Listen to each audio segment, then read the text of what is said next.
So you guys probably read the title of this video and you probably thought to yourself, what is going on? Is this kid on drugs or what? But I'm here to explain to you guys why self-improvement could be considered masturbation, the whole argument behind it, what that even means. And first of all, I got that from somewhere. I didn't make that up on my own. I wish I was the philosophical genius that made that up, but I'm unfortunately not. And where that comes from is from Fight Club. If you guys haven't seen Fight Club, I don't know what you're doing. You're living under a rock, but you guys have to go watch it as soon as possible. It is probably my favorite movie of all time. I copied the hairstyle of the main character, Tyler Durden, which made me feel even closer to the whole movie and the insignia behind it.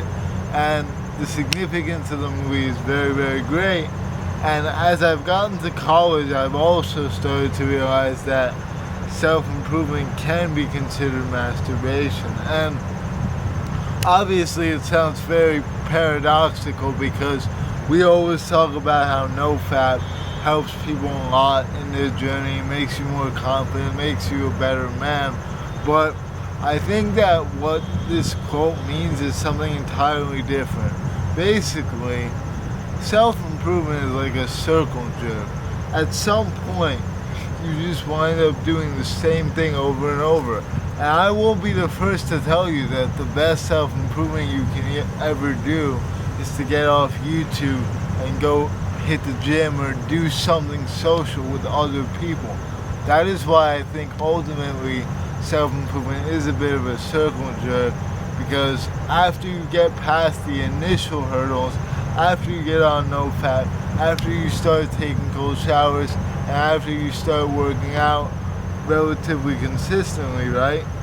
You're basically there. You're basically at the level that you need to be at to go out and socialize. And a lot of people on self-improvement end up living like a hermit and end up like staying to themselves a lot more. This could be for a variety of reasons. It could be because you're very judgmental of other people who are not on your path, which I've definitely been part of for some time now. Or it could be that you have social anxiety, which is what a lot of people claim to have, but you know, it's kind of like ADHD, where it's the perfect excuse where you can't do anything about it, except it's pretty easy to fix. You just got to get out and start talking to people. I really believe that really everyone has social anxiety before they learn to socialize. And until you improve like your people skills with those around you, you really won't be able to be on self-improvement. And I'm going to try and leave a part of that quote, or like the scene that that quote is from, in the video at some point, maybe later on. I felt sorry for guys packed into gyms, trying to look like how Calvin Klein or Tommy Hilfiger said they should. That what a man looks like? Self-improvement is masturbation. Now self-destruction. But right after he says self-improvement is masturbation, he then goes on to say that self-destruction is really the way to go. And while I don't really agree with destruction, I do think that facing your fears is a much more powerful thing than any of these habits can ever be. And I know we've talked about this in the past, but just like learning to talk to people, learning to talk to girls without being scared. Jesus, I really should have brought my glasses. It's such overcast right now, but everything that you do out in the real world is self-improvement. And self-improvement doesn't necessarily mean a specific list of things that you have to stick to and abide by in order to be the best version of yourself.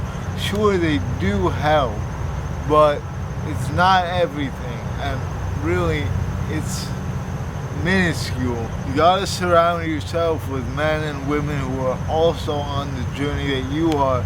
And another big part of self-improvement, I believe, is being able to talk about hard things with those around you and educate them. Be a role model for them, because we are so much more advanced in our habit building than they are, most likely.